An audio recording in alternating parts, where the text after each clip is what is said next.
स्वामी, वहाँ कुछ तांत्रिक होते हैं जो रात्रि को स्मशान में जाते हैं और बाद में वहाँ जाके स्मशान जगाते हैं। फिर भूत-प्रेत और भी डरावने योनि के प्राणी दिखते हैं। अगर देखा जाए तो वहाँ पर एक अलग दुनिया दिखता है। यस, कोई भी तांत्रिक स्मशान क्यों जगाता है?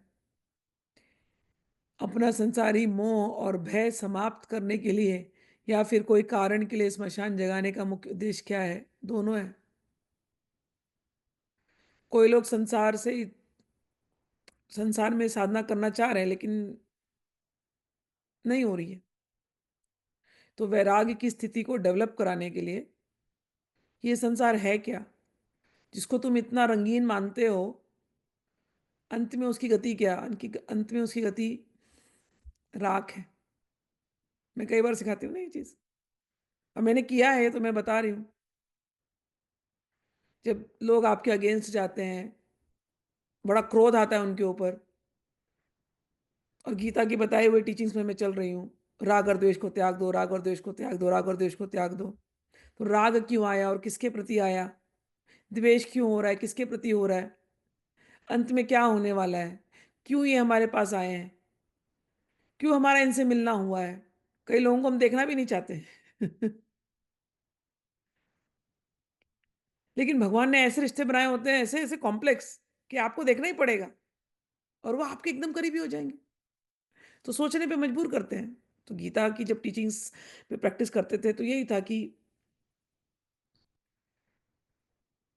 सबके साथ कर्मों का लेन-देन है। तो क्या राग कर्म करने खत्म करो। और अगर कोई बिहेवियर बुरा है या कोई नहीं पट रहा है, तो क्या द्वेष? खत्म करो। वो नहीं समझ रहे, हमको समझना है। तो लेकिन कई बार वो डेली डीलिंग्स में होता नहीं था पॉसिबल। तो स्मशान चले जाओ और देख लो। यहाँ अमेरिका में स्मशान जो होते हैं, वहाँ कोई चिता नहीं जलती है। यहाँ के स्मशान बड़े सुंदर होते हैं, बड़े सुंदर होते हैं। और स्मशान यहाँ पर वो उनके नाम के साथ जगह उनकी अलॉटेड होती है।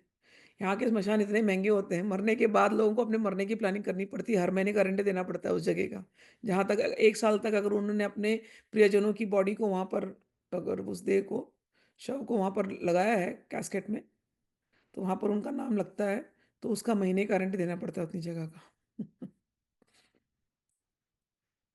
तो वहाँ जाकर के देखना पड़ता है, भैया ज़िंदगी भर रेंट भरा, अभी भी रेंट भर रहे हो। मृतक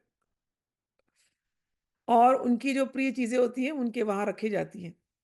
उनका लॉकर होता है पूरा सिस्टम कि ये इनकी प्रिय चीज़ें थी, तो कई बार मैं जाकर के देखती थी कि उनके सोने चांदी गहने कपड़े मेकअप सब जो जो उनको प्रिय था। ये यहाँ का सिस्टम है। हमारे यहाँ का सिस्टम है जला दो खत्म ही कर दो खत्म स्टोरी ओवर।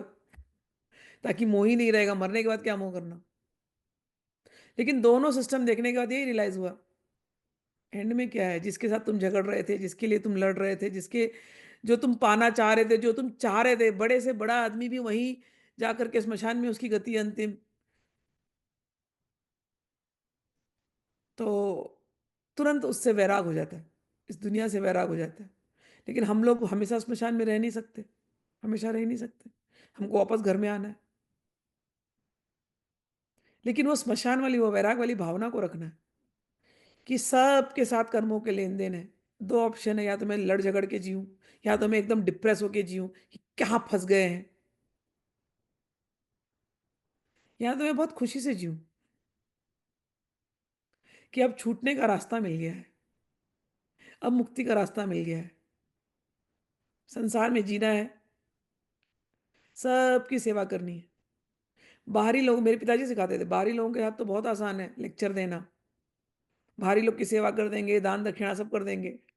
अपनों के साथ तुम्हारे मन की स्थिति क्या होती है, इसको डेवलप करो। चाहे कोई कैसा भी तुम्हारे साथ अच्छा बिहेव करे, बुरा बिहेव करे, अपने मन की स्थिति वो सम होनी चाहिए। समता योगम उच्यते गीता की बात। तो उसको तो हमारे जैसे लोग स्मशान जाते हैं समता को प्रैक्टिस करने के लिए। हाँ, वहाँ स्मशान पे ये जो तुम्हारे दूसरे टाइप के लोग हैं वो भी जाते हैं, भूतों को साधने के लिए। क्यों? लोगों को सिद्धियाँ चाहिए, सिद्धियाँ। सिद्धियाँ क्यों चाहिए? ताकि हम दूसरे को ओवर पावर कर लें। उसी सिचुएशन में जहाँ मैं कहती हूँ कि राग और द्वेष ना करना, मुझे ओवर पावर किसको करना है? मुझे मेरे अपने आप को ओवर पावर करना है बस। मुझे अपने अहंकार को, अगर मैं इसको दबा लूँ, इसको ओवर पावर कर लूँ, तो मैं सिद्ध हूँ। अपने इंद्रियों को मैं अगर साध लूँ, तो मैं सिद्ध हूँ। मेरे दुश्मन कोई बाहर है ही नहीं, सारे तो अंदर बैठे हैं। और ये अहंकार रूपी सर्प बार-बार खड़ा हो जाता है और दूसरों को दोष देता है। तो हमारे जैसे लोग अपने आप को सिद्ध करने पे लगते हैं, और ये दूसरे प्रकार के लोग हैं, ये भूतों को सिद्ध करते हैं ताकि वो बदला ले सकें या दूसरे को ओवर पावर कर सकें और अपने अहंकार की ओर पुष्टि कर सकें कि देखो हम कितने पावरफुल हैं। तो 2-4 भूत सिद्ध हो ही जाते हैं, स्मशान में हुई नहीं होने वाले हैं। क्योंकि वहाँ पर हर प्रकार के बॉय रहता है ना, और भूतों को सिद्ध करना बहुत आसान है, बहुत आसान है। लेकिन एक बात बता देती हूँ, आप भूतों की कंपनी में गए, जीवन बर्बाद है। टोटल ये जीवन, आगे का जीवन बर्बाद है। बहुत छूटना बड़ा मुश्किल है। तो अहंकार है जो ये करवाता है काम, अहंकार। इसलिए गीता समझना बहुत ज़रूरी है। मुक्ति के रास्ते चलना बहुत ज़रूरी है। स्मशान में रामकृष्ण परमहंस भी जाते थे, स्मशान की साधना करते थे। वहाँ है स्मशान, दक्षिणा जो काली मंदिर है, वो भी स्मशान की साधना करते थे। लेकिन उनकी बात अलग थी। और जो ये गलत प्रकार के जो तंत्र का जो इस्तेमाल करते हैं, भूत साधना इत्यादि करते हैं, उनकी साधना अलग है और वो बंधन कारक है। और वो एक जन्म नहीं, इस जन्म नहीं, कई-कई जन्मों में बंधन कारक बनी रहेगी। भूत कभी पीछा छोड़ते नहीं। आप जन्म लेकर के आओगे, फिर भी वो आपका पीछा छोड़ेंगे नहीं। मैंने इतने केसेस देखे हैं, मुझे दया आती है, बहुत दया आती है। कई बार मेरे पास आते हैं, छोटे से वो भूत उनके पीछे पड़े रहते हैं और घबराते हैं। अब पता ही नहीं चलता कि हमारे पीछे पड़े क्यों हैं, क्योंकि तुमने किसी जन्म में किया था ऐसे अवगुण, ऐसे अघोरियों के बीच में तुम गलत प्रकार के, not all aghoris are bad, some aghoris are very good, ऐसे-ऐसे गलत क्या नाम दिया जाए इनका ऐसे-ऐसे पशु तांत्रिक के बीच में तुम फँसे थे। तुमने भी कभी न कभी ऐसी साधनाएँ की थी, जिसकी वजह से आज जीवन तुम्हारा ठीक से नहीं चल रहा है। तो कम से कम इस जीवन को सही रास्ते पर चल कर के जियो। समझ में आया ना? तो कुछ लोग गलत के लिए भी जाते हैं, लेकिन आप हमेशा रामकृष्ण परमहंस को याद कीजिएगा। उन्होंने काली को सिद्ध किया और श्मशान काली को भी वो सिद्ध किए थे।